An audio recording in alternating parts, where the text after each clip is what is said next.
Hey everyone! Today I'm going to show you how to do a drawing in the Cubist style. If you take a look at my little pizza here, I have a pizza, which is one of my favorite foods. But if you look close, you'll see there are some hearts breaking this shape up all over the whole page. Then I use value with my colored pencils to get this interesting design, and when it's all said and done, it ends up looking like a painting by Pablo Picasso, who is the most famous Cubist artist. So let's see what supplies we're going to need today.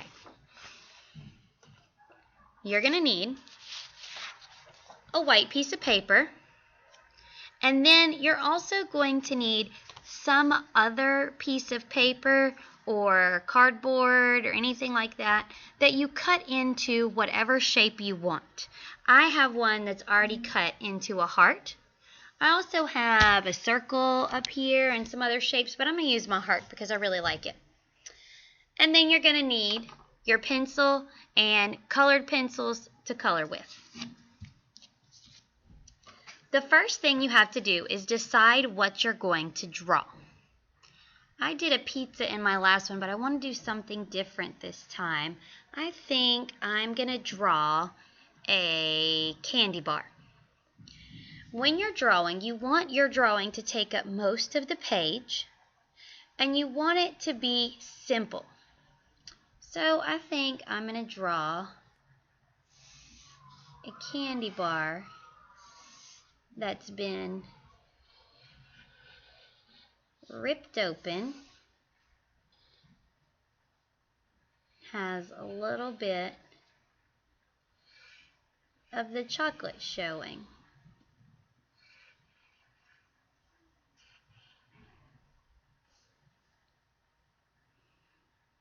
And I might even put a name on my candy bar if I wanted, but I think I'm going to leave it plain for now. Then take your shape and you want to trace it all over your whole drawing.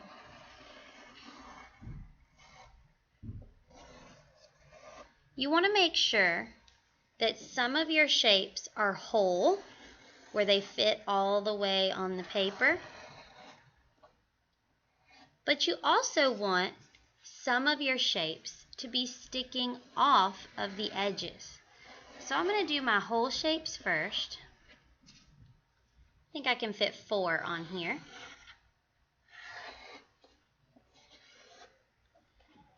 Next, I'm going to add some little pieces so that it looks like these hearts are falling all over my page.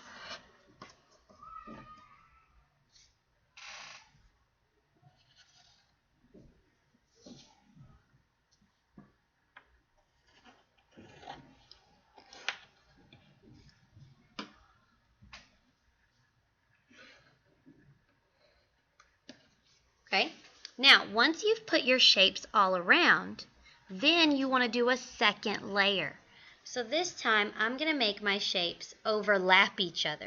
I'm going to put them one on top of the other.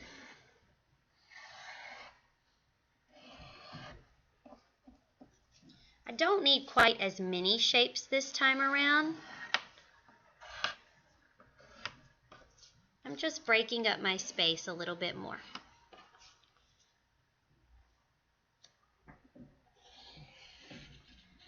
Cubist painters broke the space up in their paintings, and it made them look fractured, like shattered glass. I think I might do one more down here. Maybe a piece over here.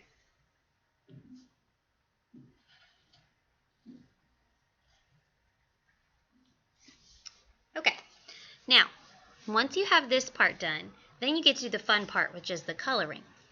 This is a very relaxing project because colored pencils take a while to use. So I've got my colored pencils here. I'm just going to set my sharpener to the side over there because I'll probably need it in a few minutes. And what we're going to do is create some value. We want to make sure that we choose colors for each area separately. I'm going to start with the wrapper for my candy bar. And I'm going to make my wrapper, I have an extra pencil sharpener, I'm going to make my wrapper reds, different shades of red. So I'm going to take out 2 or 3 different reds. Got 2 right here, and I think I'll add this, maybe this kind of red-violet color. So I've got 3 different shades of red here.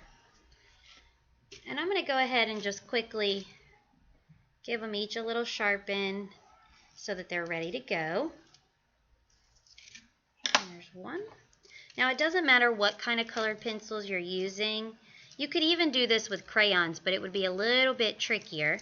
But this is not a project that's going to work with markers, because you need to be able to create value by changing how hard you're pressing down on the paper.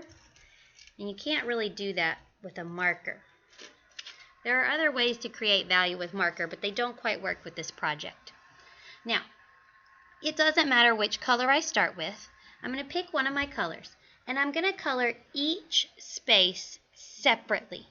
I'm going to consider my lines walls that cannot be crossed. I'm going to choose one side of each shape to make the dark side. So I'm going to go ahead and make this the darkest part of my shape. And as I'm coloring, I'm going to press hard on that side to make it good and dark. Then, as I move into the shape, I'm going to take the pressure off of my pencil and make it lighter as I'm going across. You want to make sure that you don't outline these shapes. Outlining them would define them too much, would make them too easy to see. And we wouldn't get that really nice broken glass look that we get when the finished project is finished. Okay, now with my same color, I'm going to skip around to different parts of my candy wrapper. So I don't want to put the same color next to each other. So I'm going to go diagonal over here, and I'm going to choose a different side to be the dark side, to be the darkest value. I'm bouncing my darks and lights around.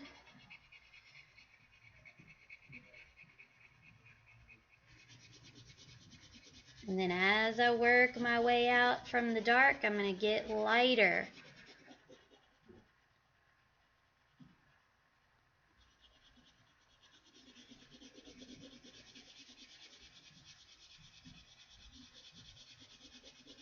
It's trickier in the big spaces like this. It takes a little longer to kind of figure out which parts you want to be dark and light when it's a big section. But it looks really good when it's all done. Just smoothing out my color as I work my way down nice and slow.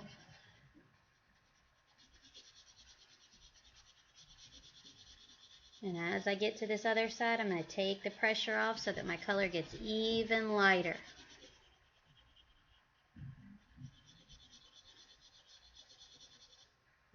There we go. I think I might put this color over here.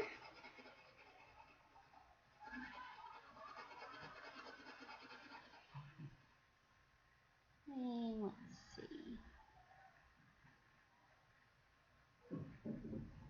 Maybe down here.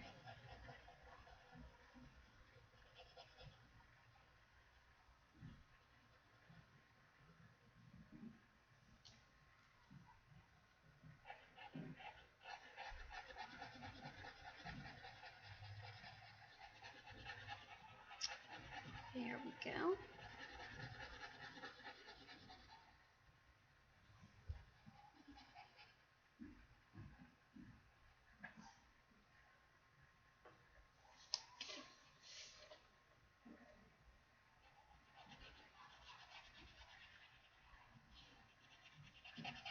Okay, now when you finish with your first color, which I'm about to do, then you're going to switch over and do your next color the same way.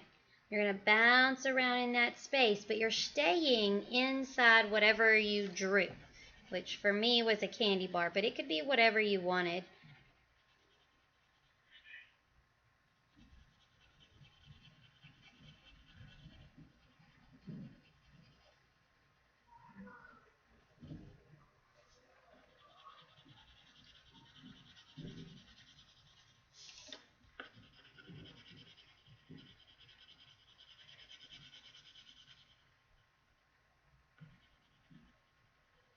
Okay, so now I've done all of my parts of my wrapper that I can do with this color. So I can put it away and switch to a different one.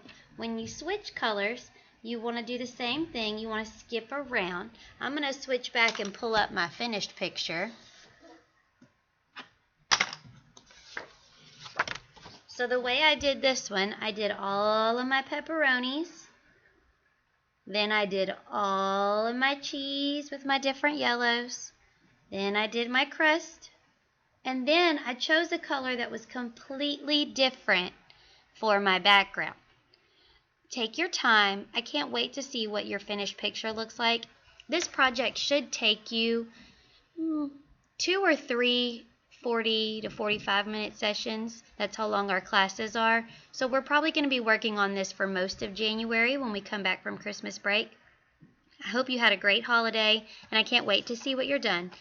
Make sure you send it to me through Canvas when you're finished. Have a great Gator day.